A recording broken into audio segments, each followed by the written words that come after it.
the record show all selectmen are present. Consent agenda warrants dated number 21/1/22/18, number 22/1/22/18, payroll register number 4/1/25/18, number 5/2/1/18, and number 6/2/8/18. Move to accept.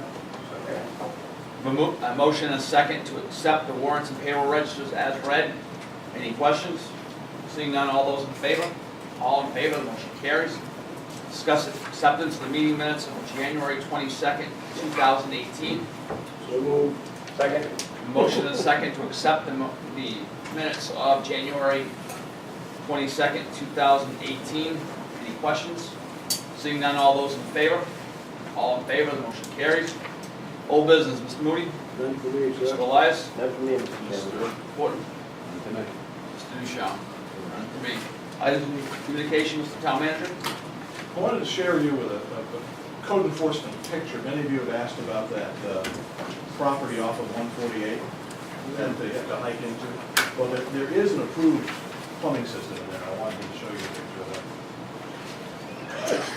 I got a feeling it's not approved. You kidding.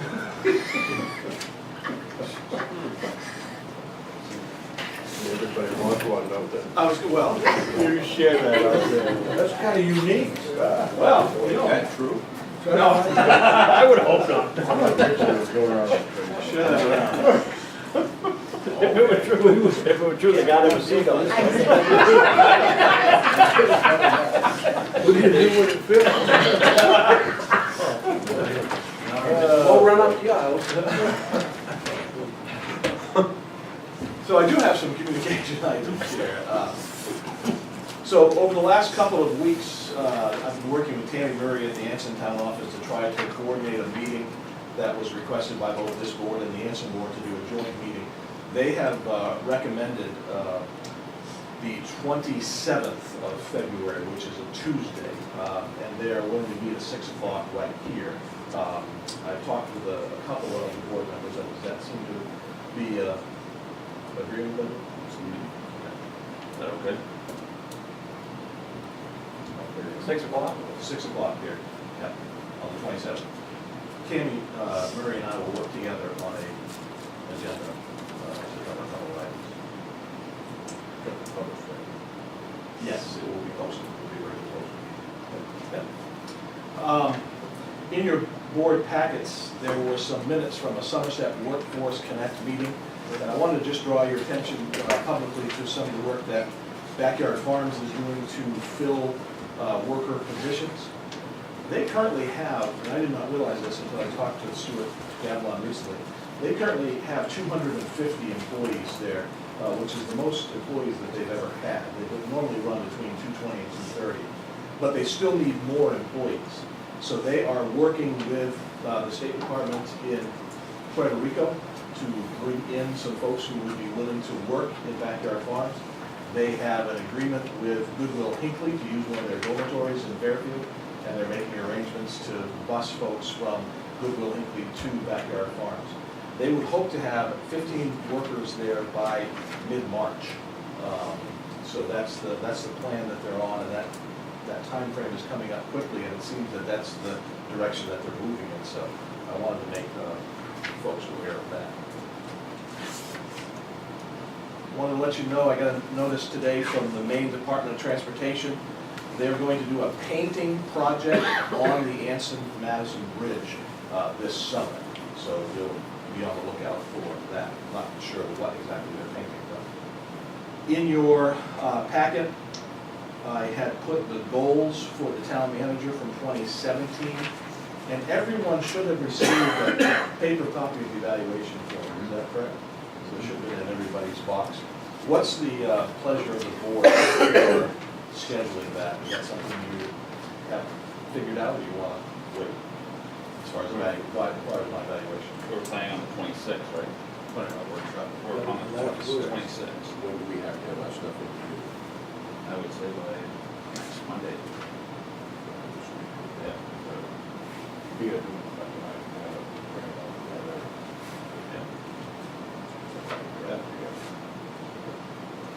So Do you want to workshop that on the 26th? Do you want me available for that on the 26th, or is that just a workshop and then we'll follow up after that?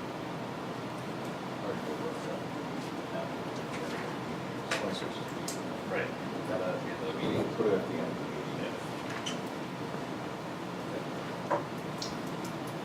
meeting. In your packets, I put that there's a meeting been called of the Somerset County Municipal Association. Elaine Allows from Solon called that meeting. It's on the 28th. It's open to all elected officials and other public officers. On the 28th of February, they'll be talking about GIS mapping services, which most towns use for assessing and code enforcement, and there's some opportunities to upgrade them. So I will be attending that meeting. I just put it out there because it's open for everyone. Attorney Ken Lexier, at our request, has drafted a deed to transfer the property known as Jacobs Pines over in East Madison to Somerset Woods trustees. I think I forwarded a copy of that deed by email. That would require the signatures of the Board of Selectmen and the library trustees, but before that could happen, it'll have to go before town meeting, because that land was accepted as a gift at town meeting back in the late 1980s.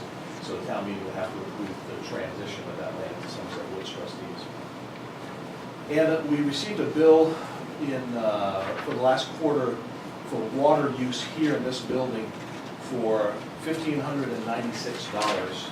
Apparently we had a pretty substantial leak, and just so you know, this building has 10 toilets, and it's kind of like whack-a-mole to try to figure out where the leaks are. So we've turned the 2 toilets that are upstairs completely off. We believe that's one of them was leaking upstairs. And I'll be going to the Water District's Board of Directors meeting on Thursday to see if we can get some relief on that particular bill. According to their records, we used 61,000 cubic feet of water in a couple of months. So it's a lot of water. And that's all I have. Thank you. All right, department heads, new business, department head reports. Glenn? This past week, the crew worked about 60 hours, worked late 4 nights, started early 4 days, and plus was 4 call-ins on top of all that. So far, we've used about 874 tons of salt. We try to stay around 1,200 ton. We were a little under last year. We hope we can stay in that same range. And I just ran a few numbers. That's about 11 ton per mile for the winter. So if anybody complains about snow or roads, why, just let them know that's what we do. And the effect with the temperatures warming up and turning to rain and then turning into single numbers, it's just difficult to get that off, even with magnesium chloride added. So other than that, everything seems to be going okay. Does the board have any particular questions for the road commissioner? Because we did want to touch on something while we're on his report topic in regards to River Road. But I didn't want to cut anybody off if they had any other questions. We good? All right, let's continue on. Just to bring you some background information on River Road as it comes up around Merle Lloyd's gravel pit. Several years ago, with the previous town manager, there was an agreement that Jeff Lloyd would sell a certain, or actually give a certain strip of property along the road there to the town, with the intention of moving a lot of the gravel and fill that's in that spot to allow them to move the road over, as the edge of the road is very close to a drop-off that goes down into some trees and then into the river. Part of the verbal arrangement was, when Jeff allowed the town to have that land, that the highway crew could certainly work on it, but he really didn't think it would be fair to have any other contractor come in and do the work of removing some of the fill. So for the last 2 or 3 years, the highway department has been getting over there to move some of that fill and try to be able to move the road over at a certain pace when they have time. But, and I'll let Glenn kind of pick it up from here. I think the urgency of getting that done is such that we really can't wait for highway to do it a little bit over the years, maybe taking another 3 or 4 years at it. So we've recommended moving in a different direction. Yeah, and that's why we got some numbers off from Jeff Lloyd to see what it would cost to have all that material excavated out. There's you ride by and look at it, it's, originally it was up higher than the telephone poles, and with the length and width, why, there's a lot of material there to move, so. And these numbers were to move the process along faster and finally see the job completed at some point. And it's kind of up to you folks if you wanna head in that direction. I would comment that I think that other lane coming from Solon down, it's dropping. I mean, I go up through there at least once or twice a week, and over the course of the winter, you can see it's continuing that roll down over the hill. And I'm surprised heavy trucks aren't having more issues there. Maybe they're just staying in the center of the road now that the trees are cleared so you can see, but. Usually trucks know where those places are and they do avoid them. Yeah. Which would help, and one thought Jeff had was if you want to move it along faster, would be to pave that area in and level that up more with pavement. But that's, putting money in a hole. That's just a stopgap measure. Yes. You probably spend that much money as we would having you move that material, wouldn't you? Well, not that much, but it's still money. It's just gonna keep going down in the hole. Yeah. So you're talking these 2 phases in the next year's budget? Is that basically what we're talking about here? What we're talking about right now is phase 1 would be removing the fill so you could actually move the road over, which is what Highway's been doing a little bit at a time. Jeff quoted $22,500 to move that fill. The roll of the dice for Jeff Lloyd is, if it's all clay, it's gonna cost him more than that because he has to get rid of it and dispose it. If he hits a vein of good gravel, it could cost him less because that's gravel that he can use and just take up into his pit. So he and I had a conversation, and we talked with Glenn and Jeff about this, in this year's budget, if we utilized a certain amount that we have moved around in the TIF budget, we could probably spend about $15,000 on it this year, and could they work on it this winter and spring? That was that plan. That was the plan that they wanted to do, okay. So we could start almost immediately, even while our highway crew is tied up with winter maintenance. Lloyd's could work on it, and I told Jeff to kind of see what he could get done for $15,000.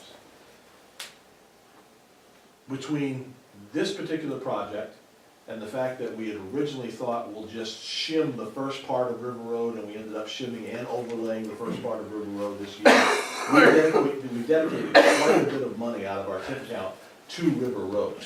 So what I will need to bring to the board soon is a look at our TIF budget and what we've spent so far this year as we get to the end of the fiscal year, and to retool some of our TIF priorities, because we really have spent a lot on River Road. Now, we don't have to spend TIF money on River Road, we just have the option that we can because of Backyard Farms. We could raise this money from taxation in the new budget. So that's kind of where we are on that project. All right, what do we think? Looking for a motion? I'm just really looking from a consensus. If there's something you don't want us to spend any TIF money on, if you don't want us to work on it this spring with Jeff Lloyd, then let us know. If it's okay, I think we can move forward spending up to $15,000. I'm gonna go on that. Everybody's okay with that? Good. That's good. All right, Glenn, anything else? No, that's fine. Ronnie, Fire Chief? Here's Donnie's report. Here's Donnie's report, oh, yeah, right to the chase. Donnie's provided written copies of his report for January, and also he and Danny are here to follow up on the conversation about a washer extractor at the East Madison Fire Station. We have the sheriff's report, we don't need to go over that. Unless anybody has any questions on the Questions for the sheriff's sheriff's report? Any question for the fire report? All right, we'll move to number 2, discuss purchase of washer extractor for East Madison Fire Department. Tim? Money? So you wanna explain what we're looking at? Dan's gonna throw some things at you, and then if you've got any questions, I'll follow up with them. Or Dan can, which one of us can. I'll get a little closer. My voice isn't working like it to be tonight, but thank you for taking time to listen to what I get to present to you. I just got some information on some statistics that have been coming out. I don't know what you guys have heard about the extractors, while we're after this extractor. So I'm gonna do the best to provide you some information why we're looking for this, but for those of you who don't know me, I am Dan Bosworth. I'm the Assistant Chief. I've been with the department for over 25 years now. Yeah, a lot has come out in research in the last few years on what they're finding for toxins in our firefighter gear. As you guys know, building constructions have changed a lot. Materials in these buildings are no longer wood. A lot of things consist of laminates, synthetics, foams, plastic, vinyls, virtually everything except for wood. You know, it may look like wood, but it's not the fact. So yeah, what's happening is as the firefighters are going into the fires, the contaminants are now being embedded into our gear, into the firefighters' gears. And studies have shown that this stuff is sitting in there until it is properly removed, and it can go through stages and even off gas inside of a fire station or wherever that stuff may go. If it doesn't get cleaned, you could take it into a fire call where you go the next time. If you're going into a school or a fire alarm, you can take this stuff with you. They did a very neat demonstration on how stuff can be spread throughout areas. They took some invisible dye, as they do in the bank industry, to attract money. It only shows up by a black light. They took and sprinkled some of this stuff on some firefighters to represent that they went through a fire. And after that, they get into fire trucks, they went back to the firehouse. They did their general routines, and it was amazing where the stuff, ended up being. It became on cups, on the toilets, wherever it was. And what's happening is, as you know, every time we do this, we do this, we do this, it ends up digesting. And it's getting into us, okay? So that's just kind of where they're going with that. Studies have also shown since 2012 that cancer has caused 61% of deaths. That is outweighing only 18% of cardiac. Cardiac event used to be the #1 killer of firefighters. It's no longer the facts anymore. So yeah, it's very scary as I get looking into the information on this. We need to do this for our firefighters. Just to show you some of the steps that we are taking now, and I'll hand these out. These hoods are what firefighters put over, the face and underneath the mask and stuff. This is what all of our members have now. It's just a basic Nomex hood. I went out and I bought 2 of these. My boys are in the fire service with me. These are new. They're right off the line. These are what they call a particle hood. These keep out 5% of the toxins that's being emitted from the smokes and fires now. These are keeping out 96% of toxins, okay? And I'll hand these around to you guys if you just want to look at them. I talked to the chief, and if budget allows, we really want to get every one of our structurally certified firefighters into these. The places that the contaminants are getting into our firefighters is on the neck areas, where we're not covered by our scalp mask. Our gear is doing a good job of keeping the stuff away from us, because it has what they call a stead air material in it, which is on the inside. It's a smoothie substance, okay? And that's what's a vapor barrier from keeping these toxins from transferring through to our skin, okay? So the other places it's getting in is around our wrist, because there is an air gap there, because there's not a tight enclosure, and around our boots. The other place, the most common places that we're getting exposed is the breast area and the groins. As you know, when a firefighter sweats, or anybody sweats, we're built away, it ends up in our groins. Okay? So that's where it's getting into us on those. We've tried to apply for, I think, 3 years now, Tim, for some funding on that. We've been denied all of the times. Last year, I did apply to Fireside Subs. They do a program for first responders. I was in that as well because they had so many applications throughout the region of the nation. They couldn't fulfill that for us.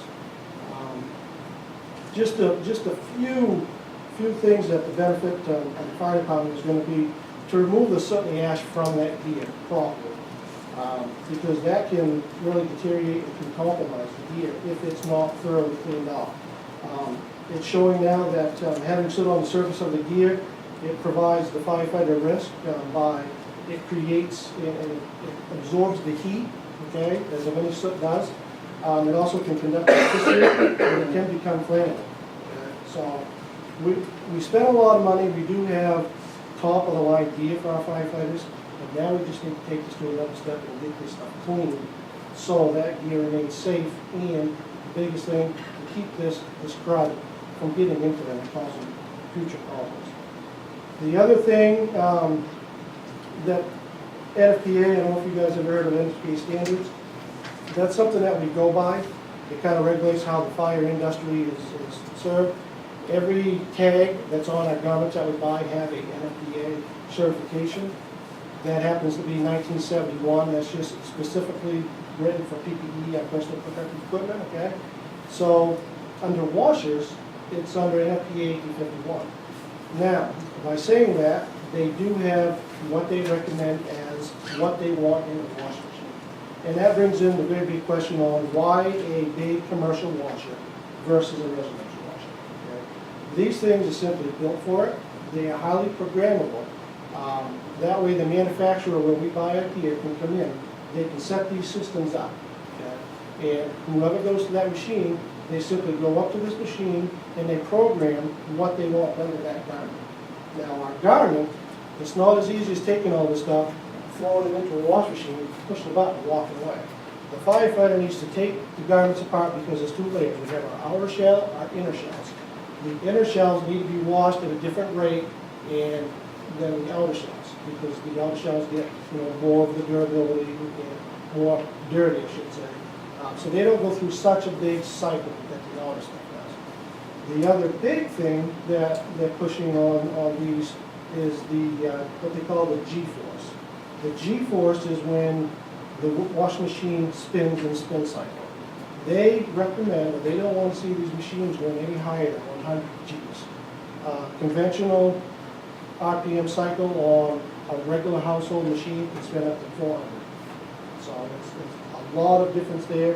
It can basically break down the fibers of material, and it can deteriorate the fabrics. So that's why they're pushing for that.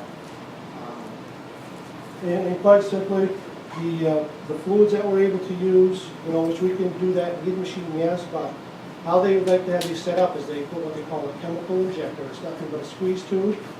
They have buckets that set beside of it of a special solution, and they're all, again, pre-programmed, so when that person does that, it's already preset. It takes out what, mistakenly can be too much detergent or not enough. It properly is made to properly clean this equipment to how it needs to be done. So, just to let you guys know on some of the things being done just to try to treat these exposures in other towns that I've heard of. This is huge. It's big. We're just at the tip of the iceberg here. There's so much stuff coming down. But we've actually started doing this one quite a few years ago. We rinse off before we leave the fire ground. If you guys ever been to a fire ground before we get in our trucks, we'll take a fire hose and we'll turn it down as much as we can, and we'll hose that crud off. And it's amazing to see the stuff just fall off us. So we've started doing that, but a lot of departments are finally seeing that and trying to do that. Excuse me, these are things that we're doing now. We had a lieutenant, he went out and got us some absorbent wipes, okay? They're like a baby wipe, but they're different, they're specially designed for first responders. They don't have any alcohol base in them. We don't want to have any wipes that has alcohol base because that opens up pores. And we don't want to open up pores to suck that stuff in. So he's got some wipes, and we're trying to, wipe our hands off, wipe our face, before we leave. The particle hoods, as I mentioned. We're trying to, again, remove and wash off that PPE, our gear, before we get into the trucks. Because anytime we take that stuff, we put into our trucks, Now we get back to the station, not only are we putting away our hand equipment and our tools, our SCBA's, now we're washing down the inside of the trucks because, you know, we have parades and stuff, and we have other people that get into these trucks, and we don't want this crud in there. So that's a step that we're taking. And we're really recommended that the firefighter gets into a shower ASAP, just as soon as they can. We don't happen to have a shower in East Madison. Dawn does have one over here in Madison. I am hoping to put one in, if we're allowed to do this project with this, to have that for until the service that somebody can get into that, so they don't need to take this stuff home. Okay? And as I said, on the washing procedure, it's not a lengthy procedure, but it does take a few minutes to get this stuff done. Okay? The advantage of having this washer just in the house is to get some of this gear cleaned out, you know, to eliminate spreading this contaminants around different areas. We don't want to have our people have to transport it. We don't want to have our firefighters put it in their vehicles, take it elsewhere, because it's spreading the stuff around. It shortens the life of the PPE, and the gear, as I said before, it is off-gassing, okay? So, I did skip over one thing as far as when I started into on some of the other departments. They are going as far as they will not transport their gear in their fire apparatus. They are having special utility vehicles to transport this stuff in, okay? Other departments, I haven't seen for a fact, but I've heard, and it makes sense that they have programs developed that they're putting the firefighters on a 90-minute cycle in a sauna or a hot area to get them to sweat, to flush the pores, okay? It's just, there's so much stuff that is coming down. It's just a matter of time. I truly believe that this is gonna be an FP standard, that every station will have a heat extractor, because it's big, it's huge. But I will say, I wholeheartedly believe that, you know, it's, to get this stuff cleaned, it is a lot of money, but for the future of our firefighters, to keep them safe and keep them healthy with the stuff that I'm reading, I'm not gonna lie to you, it scares me. It scares me for what the future of, you know, that we've been doing this for many years, you know, it's scary. But yeah, if So we're you, talking, how much for this? they range anywhere from $9,100 to $11,500. Now, And that's something that can be used by both East Madison and absolutely, Madison and. yes. Now, there are some things coming down the line. I have received some information on what they call a Firelink. It's basically a program. You get an iPad, you get a scanner like they have in any department store, and all of our gear has a tag on it. And that person would just simply shoot the tag, and that documents for, you know, not right now, they haven't accepted it yet for OSHA or BLS, but I feel it's coming. But it documents all the things needed as far as they want to know the water temperature. I forgot to say that they want this temperature washed at no more than 105 degrees, okay? The machine we're looking at is a 45-pound machine. That sounds big, but what they don't want to do is overcrowd this machine so the water can't get in and remove the contaminants. The other big thing with this is they get a 3-inch drain on them versus just a, what is an inch and a quarter on a regular one. They want this water to be able to be dumped out fast, so this garment isn't sitting inside of this water and just sitting there, you know, kind of sucking it back up. But yeah, I don't have all the answers. I do know that I've seen one, I've used one for the last few years in another department, and after the gear comes out of this, you can tell, it's just clean. It's just so clean, it's vibrant. What Donnie's got, he's got a regular washer in his machine. There's no doubt, that's better than none, okay? That's a step. But we need to take this to another step and get this stuff where the manufacturers want it, and get this crud out of here so we're not sitting in it, so. But if there's any questions for me, please, you know, feel free. So you have some numbers for us, Don? I do. Last year I had a carryover of $3,500 that I wanted to put towards this project. So far, we spent $1,200, I believe it is, out of that $3,500 to put a drain in from the washer room to the septic system. That leaves us around $1,900.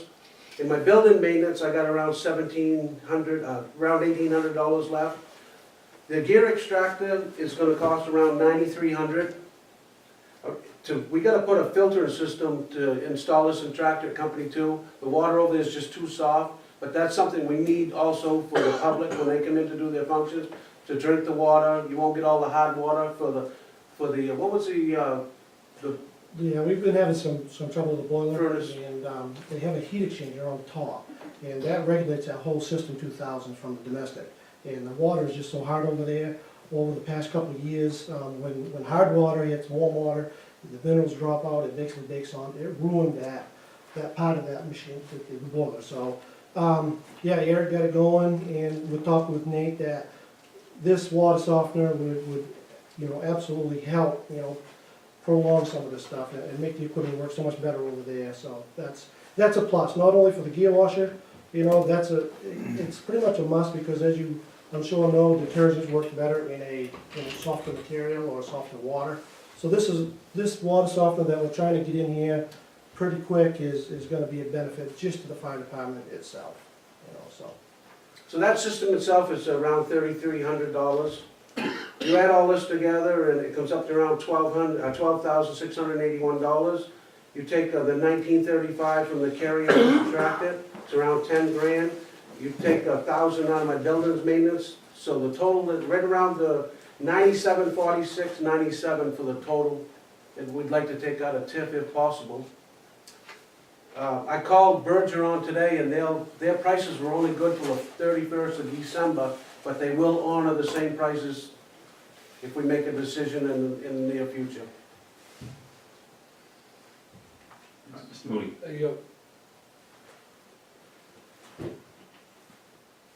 Now that it's been documented that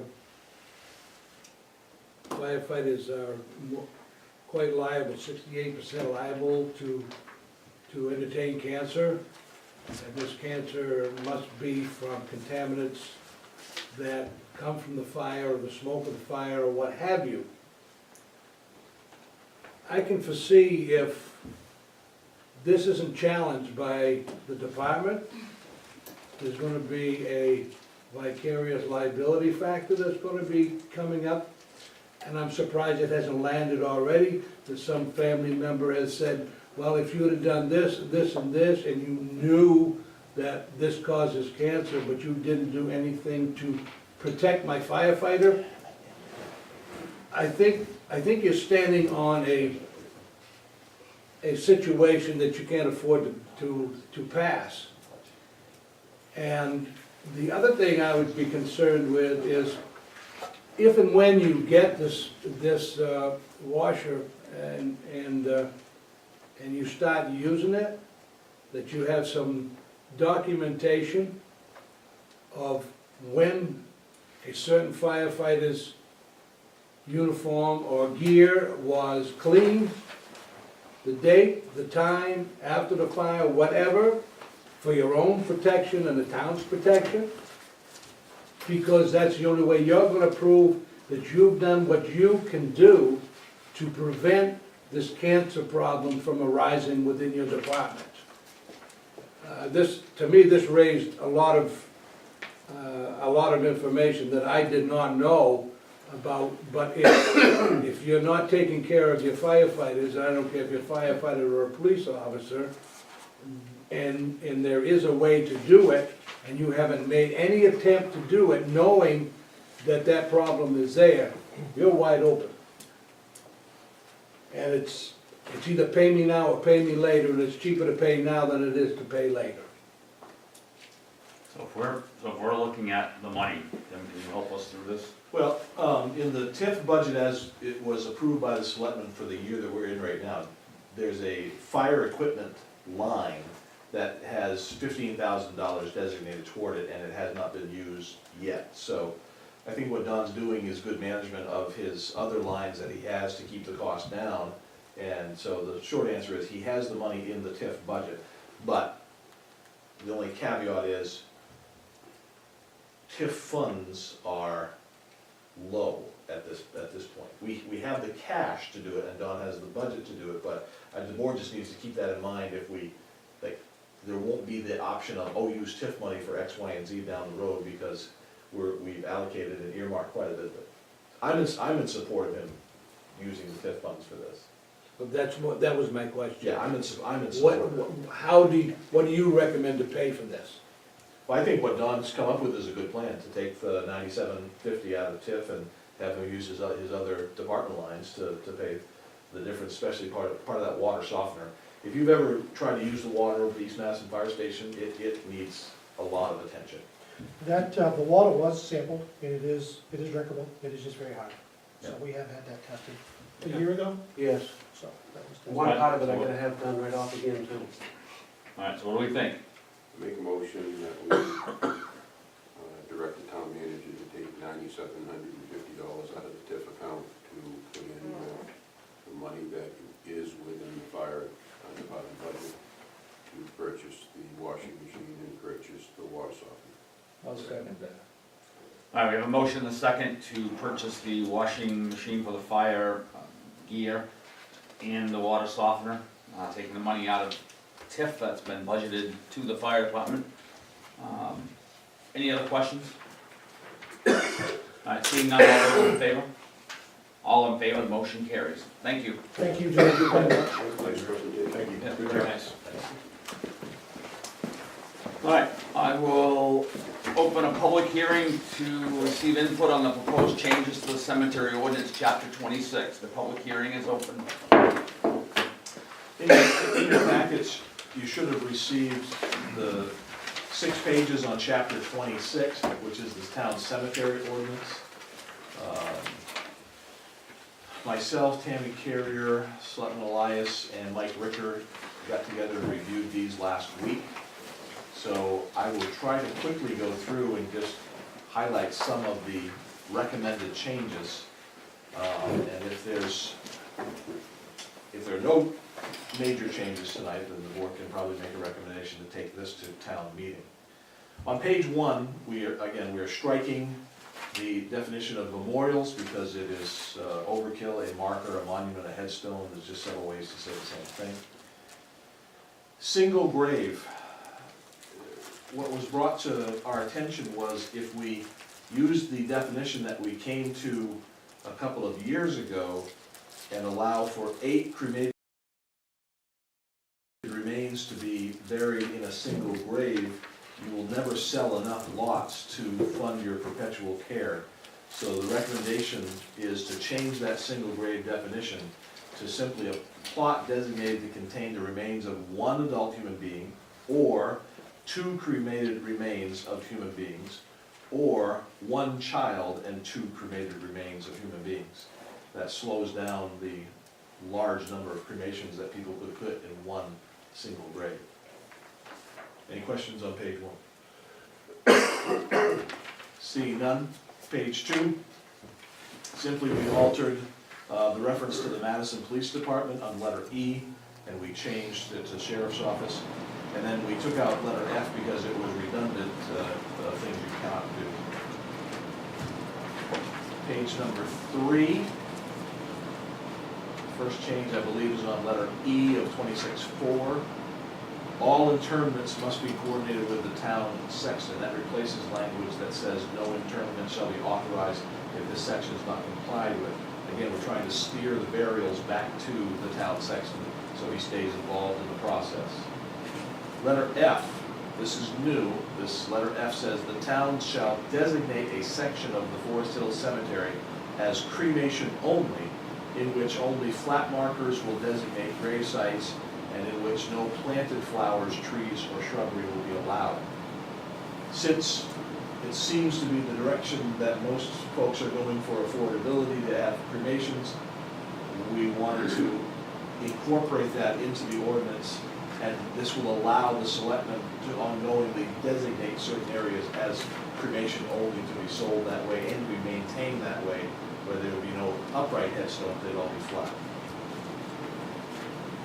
And then 26.5 on the bottom of page 3 is again just clarifying how headstones should be aligned with existing structures. They should not be placed in such a way to obscure the visibility of other engravings or neighboring lots.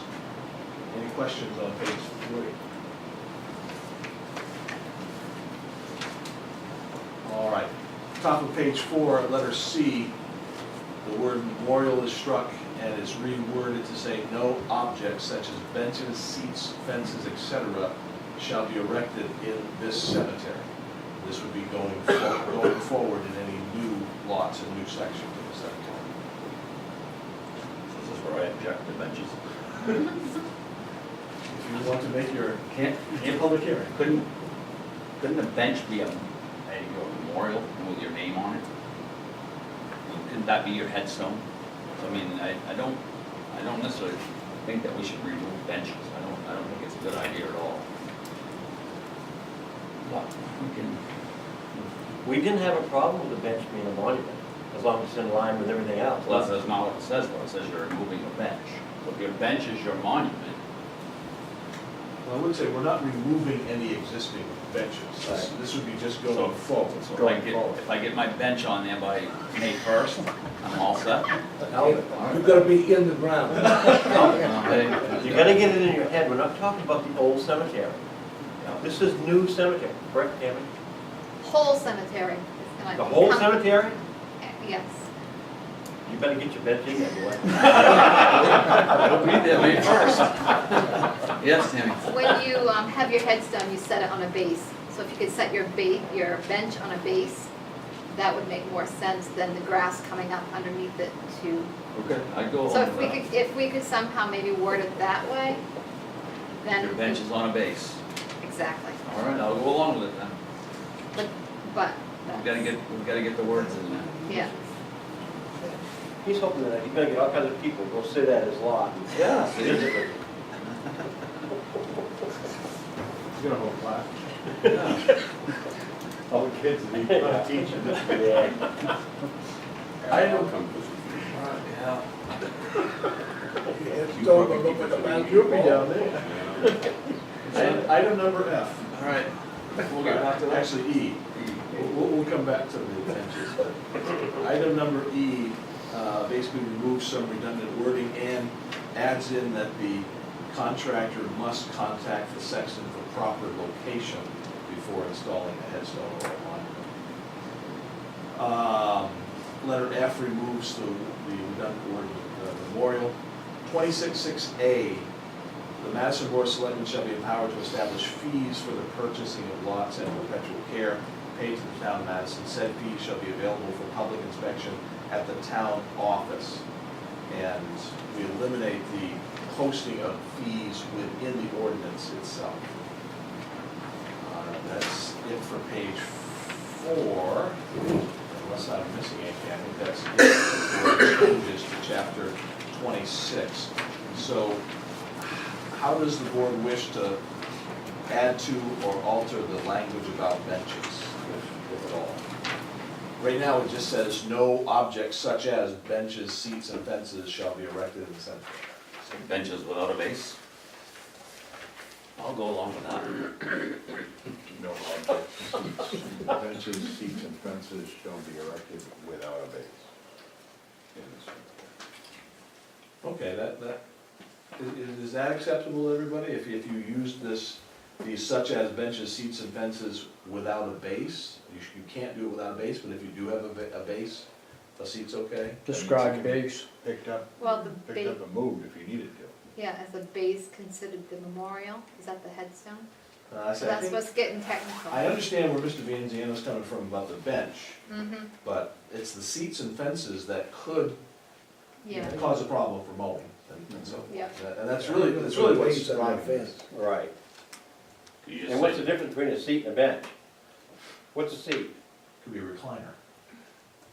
a chair. I prefer that, but I'm gonna go busy. Well, I've got a base, you can put it in there. Well, I think I'd get rid of seats, total. I just get rid of seats, bench, Those bench are just, without, bench with. no those are objects. just examples though, right? I mean, they're examples. Are we gonna have to list everything? Well, that's where you run into trouble with ordinances, is you're either too vague or you're too specific.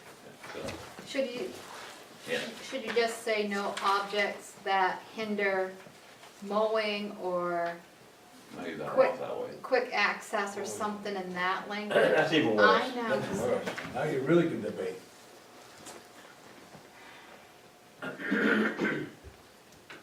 So We're just debating this tonight, right? We're not doing anything tonight, right? Can we talk about this a little more?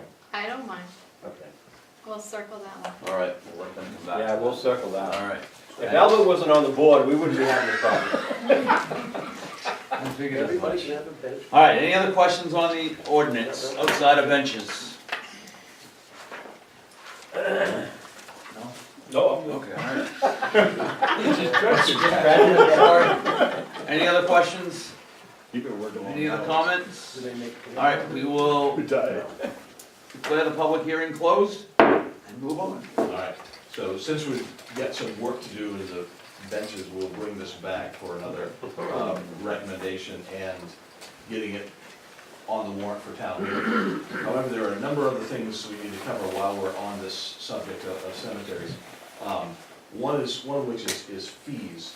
I may have been remiss, I may have actually missed putting the fee in your packets, because I can't find it. No, you did. The fees on there. Do you want So- mine?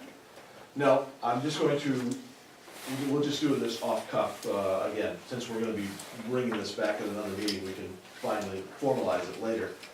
Currently, the fee structure is based on $250 for one single grave. And right now, that structure is carry forward, so if you buy a two-plot lot, it's $500, 3, 750, 4 is 1,000, so forth. And the other part is, right now, that is structured for that money to be split 50-50 to go to perpetual care and to go to the sale of the lot. In our conversations with the sexton and Tammy and George, it was recommended that the selectmen would look at that fee and raise that fee for single lot sales, and then raise accordingly all the others. So, to keep it simple, the recommendation was to move it from $250 for a single grave to $400 for a single grave. Now, if people are looking at larger sites, obviously that means that a 4-lot is going from $1,000 up to $1,600. So it is a significant increase. The other thing that was recommended was to add cremation lots in there and keep the cremation lots at $400. So that was the recommendation of the groups, and Mr. Elias can, expound on it a little bit further as he had a lot to say about that when we were talking. I never. In committee. And I think his concern is valid, is the number of cremations that are going on right now, it'll be difficult to sell lots to build up your perpetual care fund.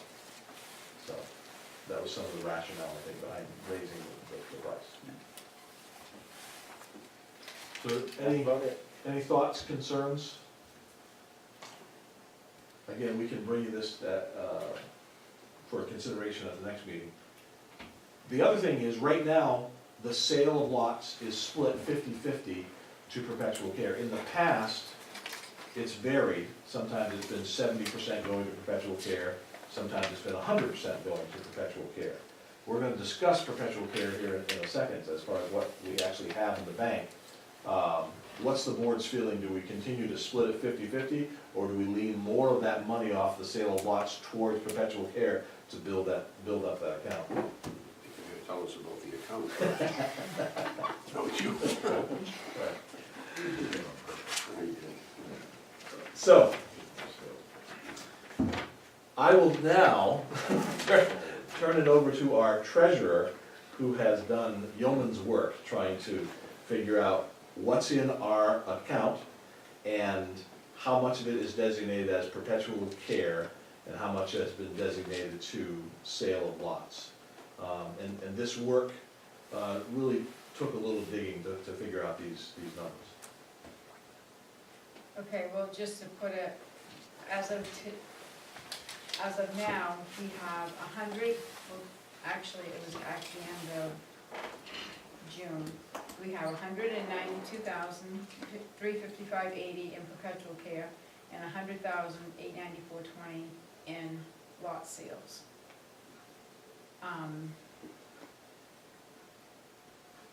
What was that first number again, Kathy, 192? 192,355.80 cents. Okay. That's close enough. So I'll pass these copies out to you.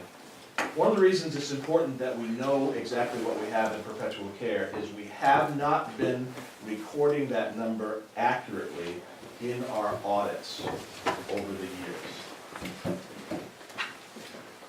We've been able to record the entire fund balance accurately, but we have not been able to break it down clearly. And I'll show you the first page of that balance sheet. If you look all the way down to the bottom, you see the total liabilities under cemeteries, 293, 250. So I believe if you added up those two numbers Kathy gave you, 192, 355, and 100, 894, you get 293, 250. So that's how those two numbers break down, 192 perpetual, 100 lot sales. Why this is important is because the auditors are supposed to show exactly what's in perpetual care, because that is the number that the selectmen cannot spend. Because that is principal. It's principal and future lot sales. So if you were to say, we want to spend $150,000 of the money we have in the cemetery trust, your auditor should say, no, you can't, because your perpetual care is 192. Unfortunately, the way they have it written out here is under fund balances, non-spendable. You see that about 1, 2, 3, 4 numbers down, non-spendable fund balance reads $23,046.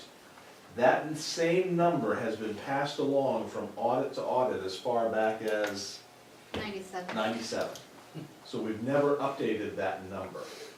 And I can't tell you why we haven't, but we just never have.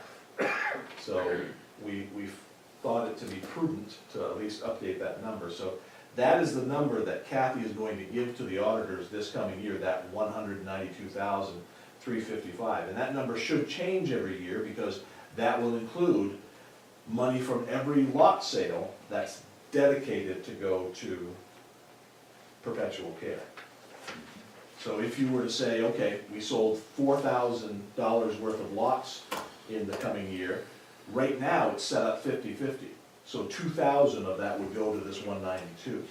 If the board so chose to up that 50 to 70%, 75, or 100%, that much more would go to perpetual care.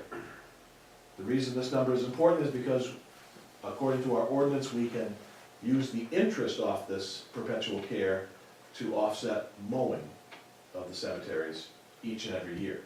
Again, as we've discussed, we haven't been doing that. That hasn't been our practice. Our practice has been to take all the interest of all the earnings of the 293, take that in as revenue and use it to offset taxes. That's technically not what our ordinance says we should be doing. So, What can we use the lot sale money for? that lot sale money can be used for, The lot sale money can be used for any kind of maintenance, or it can be used for the new road or something like that that you wanna do. When was the last time we used any lot sale money? Back when you purchased the land.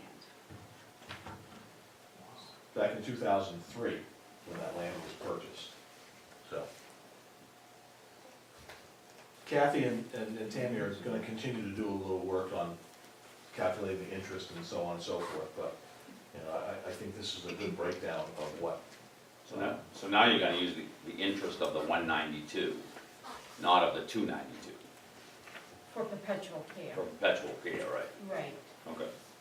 We'll try to work that out so that by the next meeting, can give you the number that we have so far for this year. Because if you guys want to include that in your budget when you're doing it, that's the purpose of giving you that interest, because then we could take it out, I would have to take it out then, you know, rather than, I wouldn't wait, like traditionally, I've been waiting and doing it in June, but if you wanna know and put that number into your budget, then I would find out where I'd get that number, and I'd take it out now, because you never know how the fund will, you know, do throughout the rest of the year.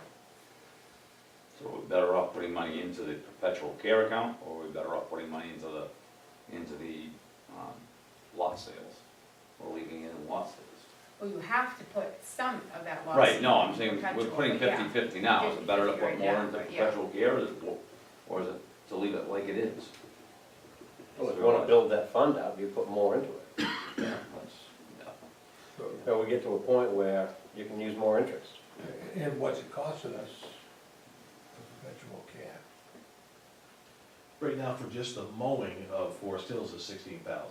So I think you gotta look at that to find out, you know, where you wanna, you know, the bulk here or less over there. So if we were to follow the ordinance, this would be the first time in the budget that we would do this. If we were to say, and I'll just use round figures, say there's $10,000 worth of interest available from the perpetual care. If there is, then that number needs to be approved by the Board of Selectmen now, this spring, before the budget's finalized. Kathy needs to take it from the bank, needs to be credited into a general purpose account, and then the amount of mowing that goes to the taxation by the budget needs to be reduced by that amount. That would effectively reduce the cemetery budget. Very much like we do, Does that sound right? Yeah. very much like we do those TIF adjustments for various. Correct. Right, we transfer to a special account, right? Yeah. All right, what do we think? So Kathy, are you gonna bring next meeting all of that information? You To let want us know the interest that we have? the interest that's available as of, Right, so that meeting will make a decision? you can. Okay. Can't make a decision until you get the people. Well, that's right. So the other side of that, the $100,000 that remains in lot sales, that does not have the same restrictions on it in our ordinance, and that money can be used for land purchases and land developments. So in your packets, you've got a couple of quotes for the work that is to be done to generate that lot up there for the Mitchells up at the top of the hill. You've looked at the site plan. We got two quotes back, one from Lloyd's, one from Darrell Partridge.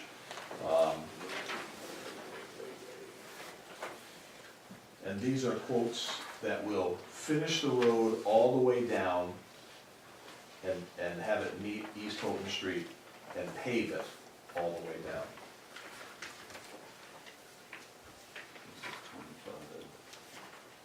Right, 600. yeah. All right. No, 22.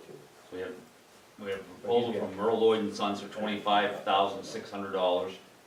And we have a proposal from Partridge and Kids Construction LLC for $22,119. And they're basically the same things, They're identical. I'll let Glenn answer that. They should be identical, they were given a few specs to do the work and the plan, so everything should be identical. Packages includes the paving as well, Yes. instead of breaking it out, they Right. just did it. Jeff Lloyd's original quote was just for 25.6, and I asked him to break out the paving, and they both got the paving quote from Jim Peters, so. The board doesn't need to make a decision on awarding a bid tonight, I just wanted to give the board some idea of what the bids would be.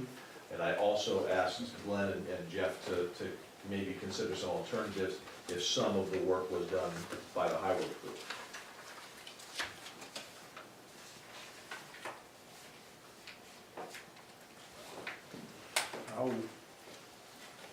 How soon does this report need to be done?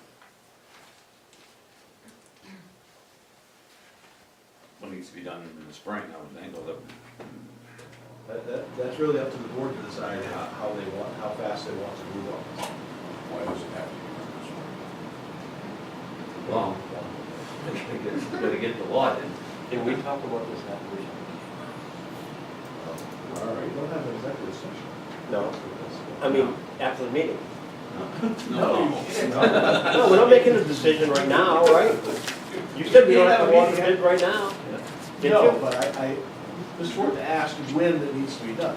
Should, generally speaking, is this something the board wants done in 2018?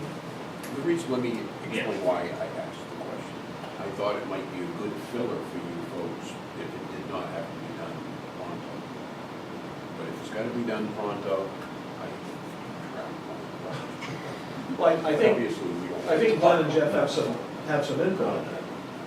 And I think that's where we were at, was, did it need to be done by June 30th, or does it have all summer? If it has all summer, it's probably something that we, if you guys want us to, we can definitely work on and probably finish. But if it needs to be done by a specific date, we can't sign on for that.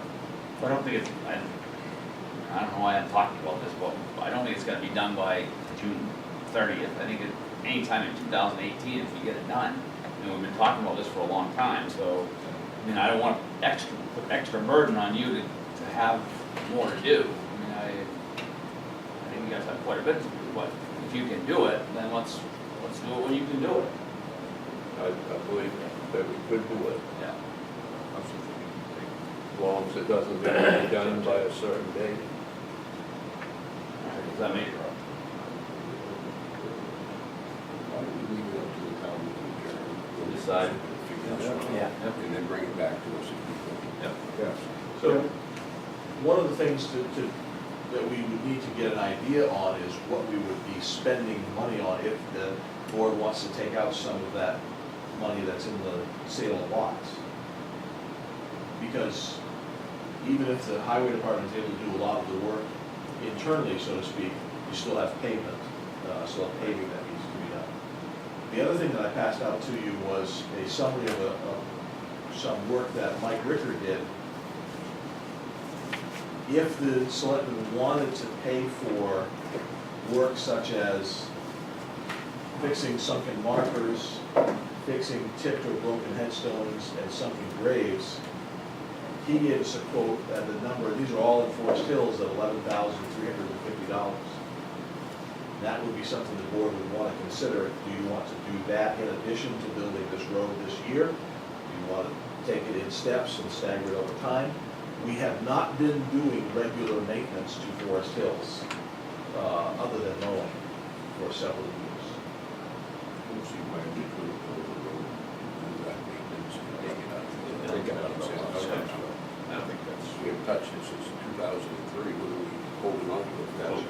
Well, we came up with a motion to take the building of the road and the markers, headstones, and sunken graves out of that, out of the lot sales, and let you manage it.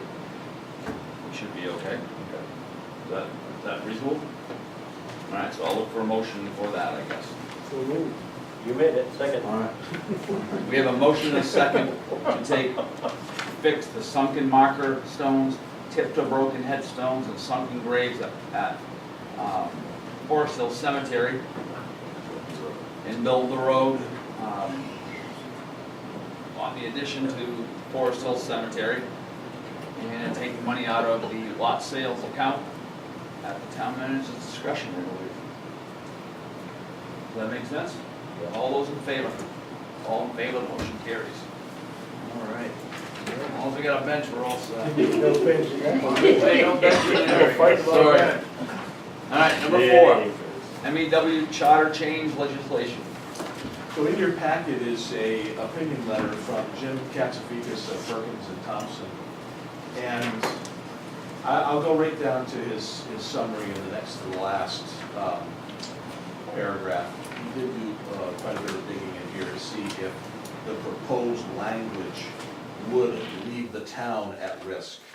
And so he says, in the end, the question is whether the town and its tax base are at risk if MBW's charter were amended to replace the current general obligation borrowing paragraph with the proposed revenue bond authority. My advice is they are not at risk. If a lender required more than MBW's revenue to secure repayment, the town would have to agree before an interest in property or in the tax base were pledged. MBW could not agree to that unilaterally. So Katsafikis is addressing the concern that was brought up. If MBW were to borrow and had to put something up as collateral, would MBW be able to put that up as collateral? The answer from both Jim Katsafikis and Bernstein and Shore is no. anything put up for collateral for borrowing by a department of the town still has to go to town meeting. So this charter change will allow MEW to borrow money based on their revenues. If that arrangement requires some sort of collateral, it has to go to town meeting. Mr. Horton. I'm way out on a limb here, but do you think we ought to have a letter back from the Lightworks that they agree with this determination of Jim Katsifikas, and then it's filed away forever? Okay, this is one water, Sure. and there's always another water, and then you start paying bills.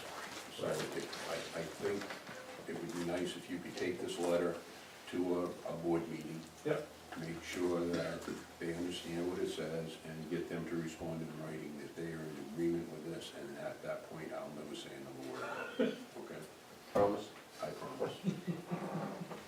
I promise. Well, I think the process is always good because it brings up more questions than we initially thought, and it allowed us to do our due diligence. I had no reservations taking that to Madison Electric. I think this is what their intent was. So. All right, number 5, discuss proposed changes to the animal ordinance. I wanted to bring this summary to your attention. You had initially worked on this at the last meeting. And I wanted just to get your feedback on these changes. So, as you know, chapter 148 is our animals ordinance, and as it currently is written, it only pertains to dogs. So there's no changes on page 1.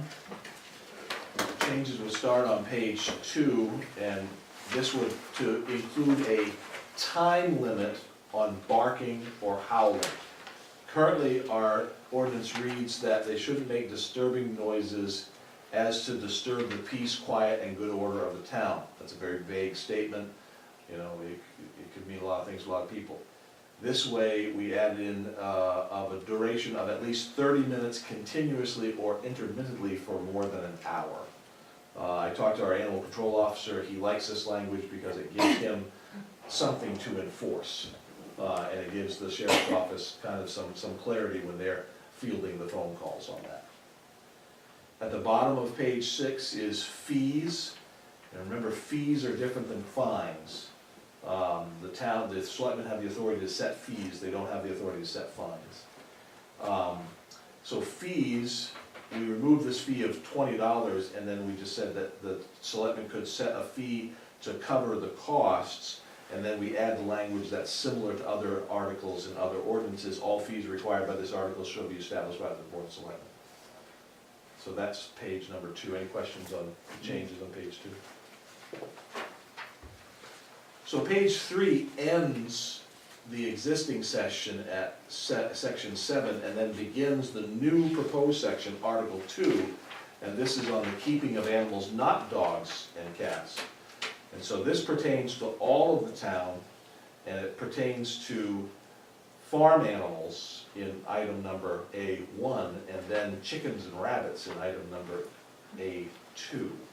We talked about the minimum requirement for land, and I got the impression from the last meeting that the 80,000 square feet perhaps was too big, so we reduced it to 65,000 square feet, which is equivalent to 1.5 acres of land. So if someone's going to keep horses, donkeys, cattle, oxen, goats, sheep, llamas, pigs, emu, ostrich, turkey, duck, geese, or roosters, they would need to do so on more than 1.5 acres of land. Did I read that right from the board? Is that the direction that you thought we should go in? Okay. And then chickens and rabbits, All the there's, big lots are down there. Yeah, oh my God. All those big lots are down there. Not on my section of town. and then there's a separate section, and this is based largely on the ordinance that the town of Chelsea passed last year. And again, it just gives a little bit of guidance for folks that are keeping rabbits or hens on less than an acre of land. So that limits the number to 12, and they need to be kept in clean and secure enclosures. They need to be well maintained, self-suitable housing, no outdoor slaughtering, so on and so forth. So, The question that's not immediately addressed in here is this concept of grandfathering. So I talked with the Maine Municipal Association about grandfathering, and they said you could, you can structure your ordinance any way you want, and if you have no mention, right now we don't have any mention of existing lots in this ordinance. If we left it that way, then the assumption would be nobody is grandfathered. So your home is not in violation today, but on July 1st, it is in violation if this ordinance passed.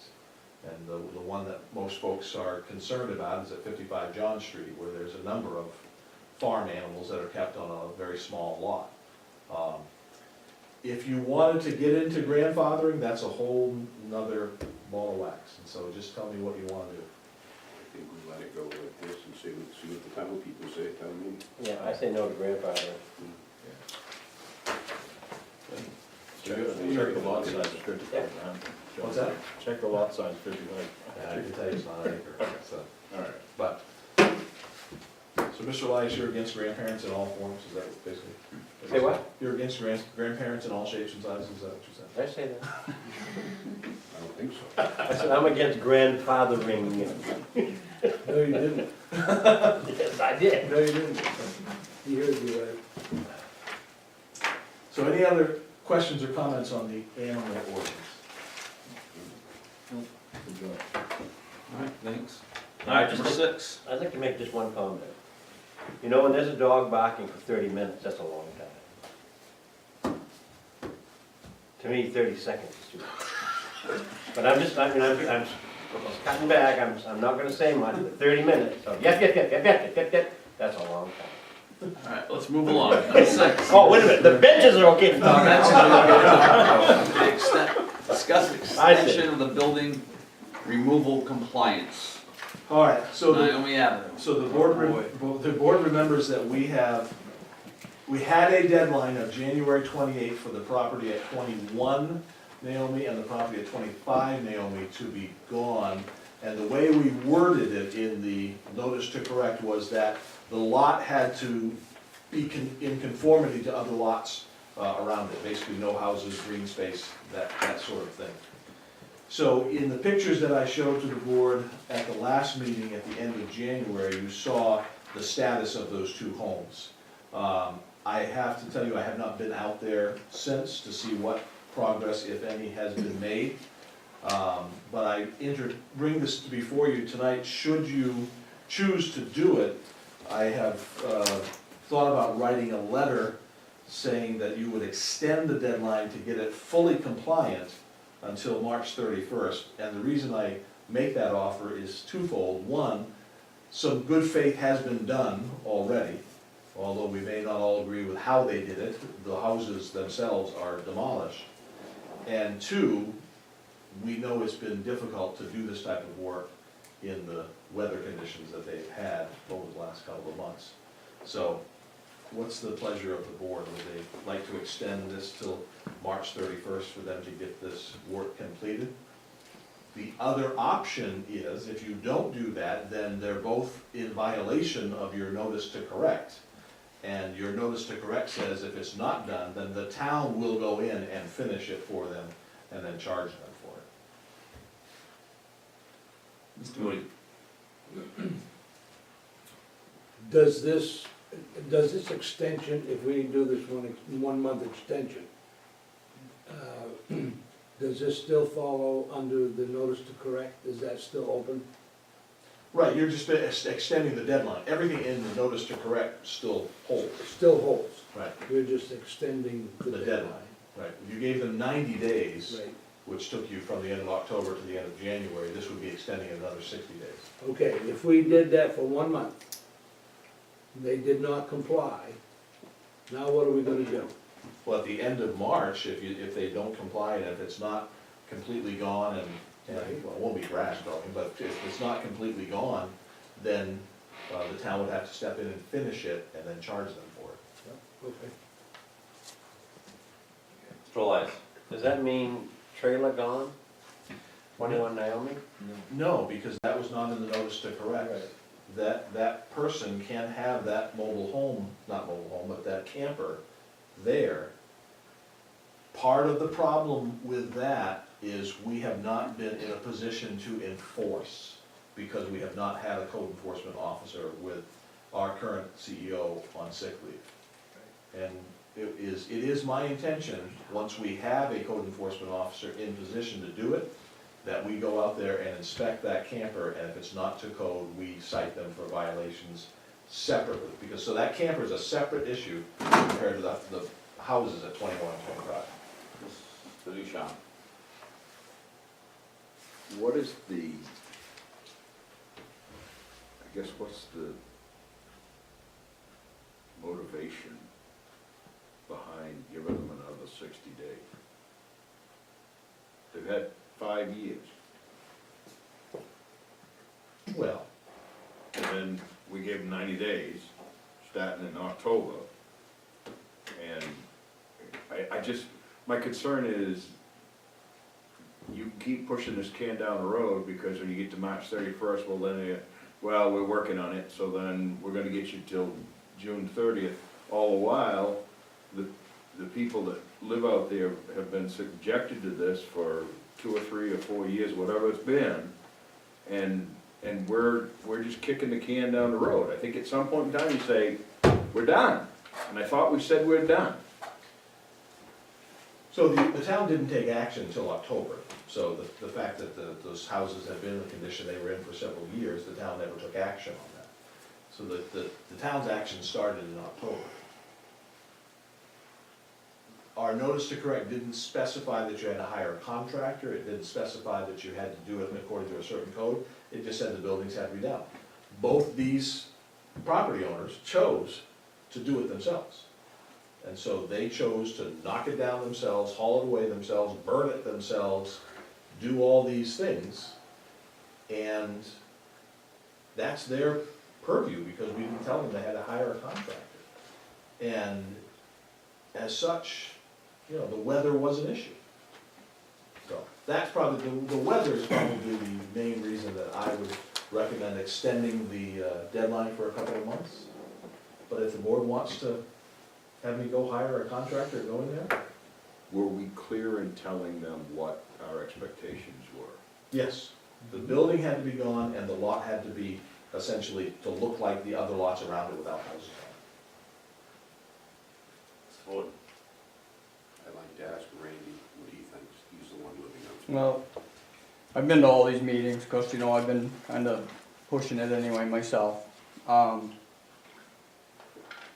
The wording, and I don't have it in front of me right now, in October, and this has to do somewhat with that trailer too, was they had said, the property owner and the tenant, we'll call her, nobody was living there.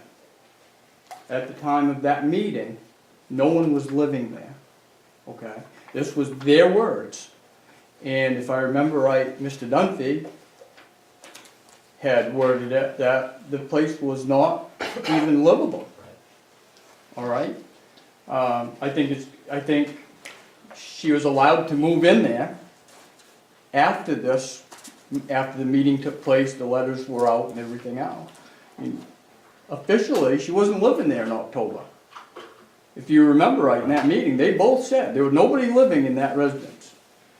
Mr. Dunphy said the septic was no good, Yep. the water was non-existent, the house was unlivable, and she said herself the trailer was unlivable. All right?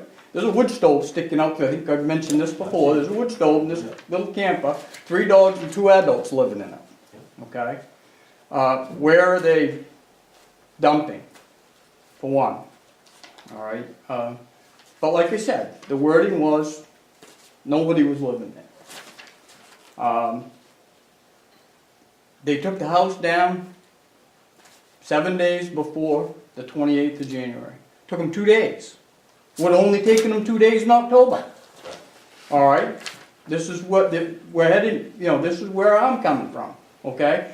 I worked in this weather when it was 25 below a month ago. Every day. I dressed for it and I did it. These people are burning that house up in that wood stove. That's what they're heating with right now. I come out of my house today, this afternoon, before I came to this meeting, this acrid smell in my nose. because it's not just wood that they're burning. They had an incinerator out there for 2 or 3 weeks burning, this black, acrid, black as Mr. Thornton's sweatshirt, smoke coming out of it because they were burning tar paper, insulation, you name it, all right? We put up with that smell with the heavy air and everything, consuming us every time we came out of the house. But my point is, if you give them till March 31st, because of the weather, now because of the weather, I'm sorry, I saw Mr. Whittemore this weekend, and God love him, loading his minivan with boards to take to the landfill twice this week, 6 boards at a time, whatever it takes in that minivan. But it's still not taken care of.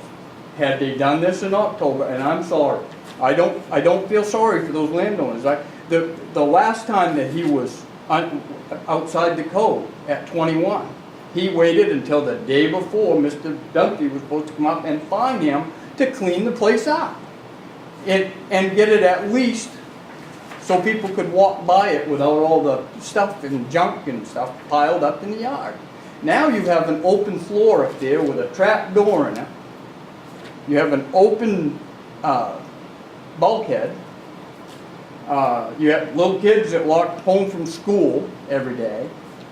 What happens when one of them just decides to stray off the street up onto that first floor that's sitting there with a trap door that could probably fall out any day, and the little kid get trapped in the basement now? I'm just saying, I think it's gone on too long, and they just waited until they knew, well, geez, the town's gonna feel sorry for us now because there's snow on the ground. I'll tell you what, come April 1st, I'm gonna be looking at a pile of trash out my kitchen window. Because you're gonna extend them till June 1st, because if it's too muddy, or it's raining, or, you know what I mean? I just think it's gone on long enough. I'm sorry, I don't feel sorry for them at all. They lied. When their opening statement that night was a lie. And they've been living that lie all winter. All right, thank you, Randy. What would we like to do? Continue the plan?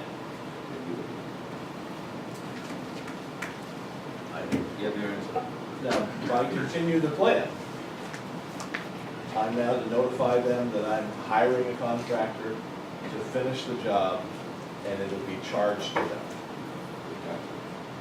Right, they'll have 60 days to pay it. If they don't pay it, then they'll pay their taxes, charged with taxes. Okay.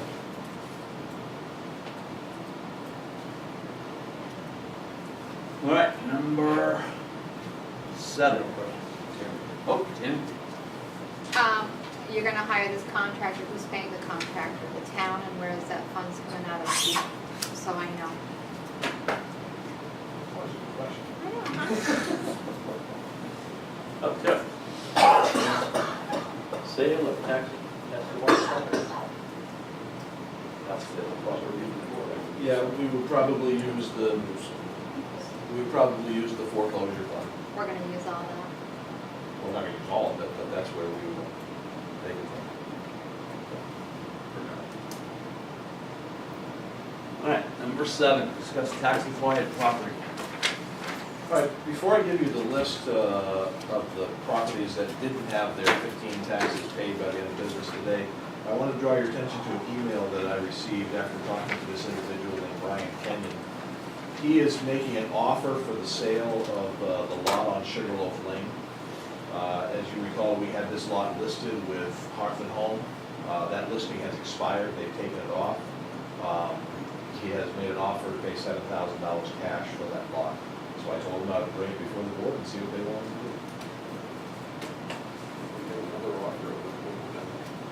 do. We had an offer from the Realtor of $17,500, but that was contingent on making sure the road was built up all the way to their driveway at the end of Sugarloaf, and that was contingent on getting a clear title. This would be a quick claim deed title.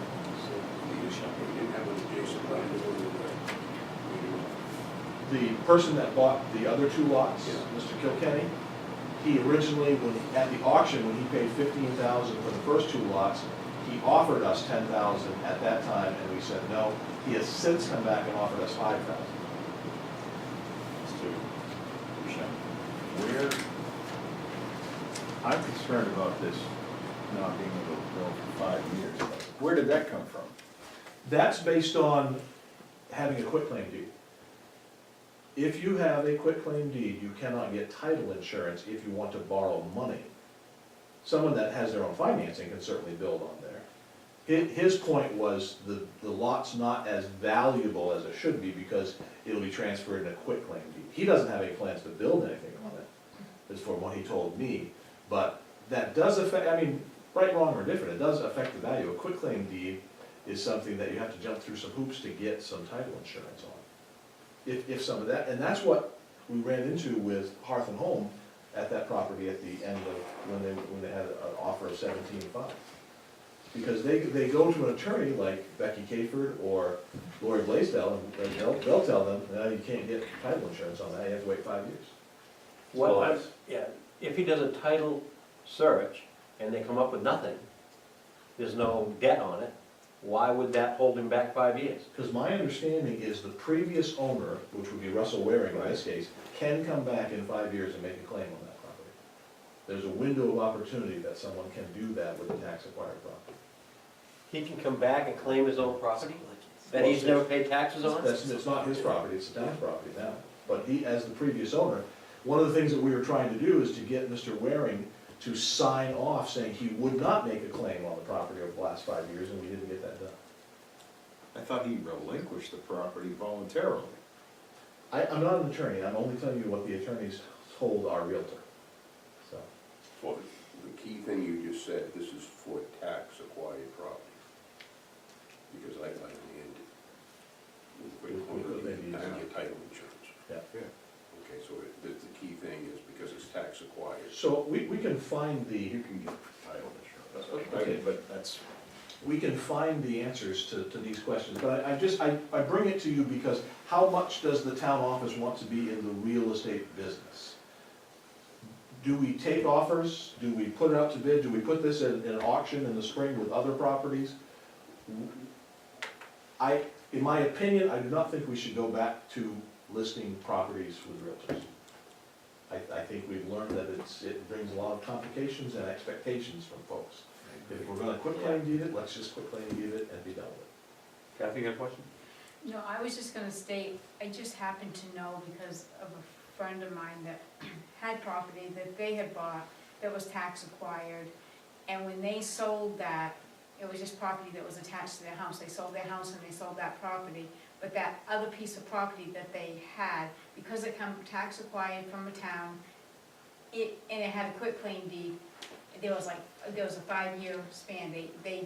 It's not a clean title until after the 5 year span. It's like I don't know if it's a law it's almost like it was a law that was on the books or something, that's how it is. Well, so I want to make sure I understand what you said. What you're saying in the future, when we acquire property, we set a date for an auction and we sell it that day. That would be my recommendation, yes. All right, what happens if no one bids on it? It's still ours. Then we could use other options and contact the abutting landowners and offer it to them for the taxes. We did the public auction thing, and if nobody bought it, then we can contact the abutting landowners, see if they're interested. So this, if we sell this for 7,000, are we getting our money back? You are covering the taxes that are. Tax, that's what I mean. Certainly. Right. And then some. Yeah. Yeah, if I had to guess right off the top of my head, I think it's about $2,500 out of back taxes owed. on that particular lot. On that particular lot, yes, So this gentleman is willing to pay us 7 cash. yes. Seems like a no-brainer to me. How many pieces of property would we be taking to auction for this? And it's got a tax on it. That will depend, I would say right now, 3 or 4. I would say 3. It's showing there. To answer your question, I would say maybe 3 or 4, and we'll talk more about that in a second. How big a chunk of property is this? Is this a lot? It's a house lot, about 1.3 acres. For horses. All right, so what would we choose to do before we get the pigs and horses going here? We have a motion to do something?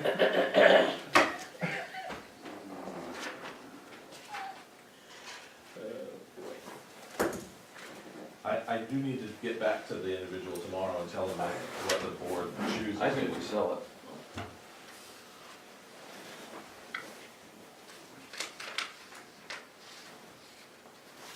The person who, the abutting landowner said he didn't want that piece anyways, correct? That's Is that- correct. He said he doesn't want it, so. What benefit are we gonna, do we have just hanging on to it? I don't know. Get a few liabilities. Hanging on to it. You got liabilities, because the road and all that stuff. There you go. This guy lives up there, Congrats. so does he live across the street? He lives on Sierra, right across the street. Yeah. So is he back to back? Oh, it's across the street. Just on the other side of the street. So if he owns this lot, nobody can build in front of him to block his view. That's what it is. That's the value. I'm a go on it. Yeah, me too. Make a motion? I'll make it a motion that we sell this lot for the option, for, what do you, $7,000. $7,000 to Mr. whatever his name is. Kenyon, Brian Kenyon? Second. All right, we have a motion and a second to sell the lot on Sugarloaf Lane to Brian Kenyon for $7,000. Any other questions? Seeing none, all those in favor? All in favor? Motion carries. It's sold. Thank you. All right, tax acquired property. So the deadline for most of the properties was today at 4 o'clock. This is a list of about a dozen properties that are still in some form or another. We're working out some of the details. For the time's sake tonight, and I can bring this back to you later, I highlighted 3. The property at 12 Garden Street, which is right across from the parking lot from the health center, Rita Wood's house. No one lives there. She and her family have moved to Massachusetts. She's in a nursing home.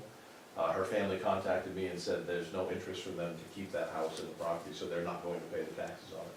So I would say that's one we would have to include in the auction. Debbie Tufts, the property at 37 Brick Road. Does everybody know where Brick Road is? It's off of Preble Avenue. You go down the hill in Preble Avenue, before you get to Charlie Lancaster's place. There's a road that has 2 houses on it, Brick Road. People that have lived here a long time told me that there used to be a brick factory back there many, many years ago, which is one of the reasons it's all clay and it's almost impossible to drive to this property because of the driveway, the condition of the driveway. But this lot is a 10-acre lot with a house on the property. They have told me that they have no intentions of paying the taxes and they're in the process of moving to a house in Farmington. So that one will be one that we would have to deal with. The last one is at the very top of the list, which is 20 Young Street, which is James Holland's house. This is the second year in a row that Mr. Holland's has not, that has been foreclosed on.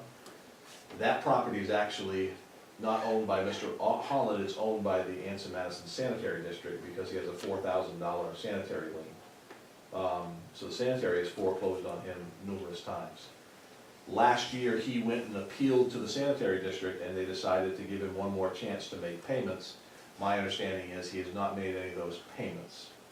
So I have told Dale Clark that my recommendation is going to be not to evict him, but simply just sell the property so that the town and the sanitary district can get their liens paid off, and whoever the new property owner can decide what to do in Mr. Holland's case.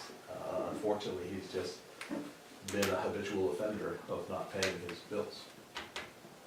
So. The other ones that are not highlighted there are, as you can see by the phone numbers, I've been in contact with just about everyone. If anyone knows how to get a hold of Gordon Smith on 40 Olive Street, or Randall Wallace at 122 Old Point Avenue.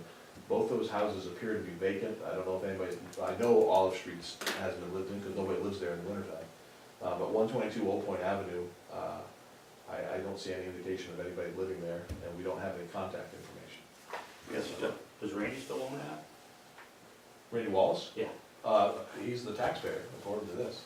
Is that on the corner of Myrtle Street? Yes. Oh, yeah? Yeah, I'll see if I can get hold of him. No, that was, well, he had, what's his name living in there? Justin. Conforth. Right, yeah, I'm confident. All right, thanks, Mr. Curtis. I'm sorry. These employees that have banks involved, the banks been notified? Oh, yes, all the proper notifications have been made. In fact, we've been trying to follow up with phone calls to make sure. I'd be surprised if these banks don't step in And it doesn't sound like there's any active mortgages on them anymore. That information comes from our records, so they could have released the liens or given up a long time ago. I know that one has. Yeah. In fact, that one has. They're still interested in it, or they've given up? I know for a fact that 12 Garden Street has a mortgage on it. Okay. All right, selectmen's concerns, Mr. Moody, None for me. Mr. Elias, Mr. Horton, Mr. Nugent. All right, citizens' concerns? Randy? Well, this is for the road commissioner. I got a heave on Hayden Street when you come around the corner to leave Naomi. All right. And, Mr. Mant, he saw me back down over it more than once, I think, just wanna, and get a head start to make the hill with my two-wheel drive company pickup. That heave hinders anybody from basically going up over that hill without getting run for it. And it's been getting progressively worse for the last probably 5 or 6 years. And I don't even know how he plows over it now, but he manages to do it. But I think in the spring or in the summer it really needs to be addressed before another winter goes by. Al, Yes. what causes that heave there? There used to be great big pine trees right there, and it could be just something underneath the ground there, some roots, or I don't know, but it's progressively gotten worse in the last 5 or 6 years. Was it just in the wintertime? No, it's been there it was been there in the summertime for the last 4 or 5 summers. Not as bad, it gets worse in the wintertime, but it's there in the summertime. Yeah. Yeah. You Somebody- know what I'm talking about. Yeah, right there. somebody thought there was a cross culvert in And there. it could very well be, I don't know Yeah, where it would nothing go, I or, know about? nope, Is that something you can do, Lynn? Yeah, we'll look into it. Thank you. that's, It- all I it's got. Thank you, not- Randy. All right, we're gonna move, any more citizen concerns? All right, we're gonna move to executive session under C, discuss a personnel matter pursuant to 1 MRSA 4056A. Looking for a motion? Motion and a second to go to an executive session to discuss a personnel matter pursuant to 1 MRSA 4056A. All in favor? All in favor, the motion carries. We're in executive session at 8:06.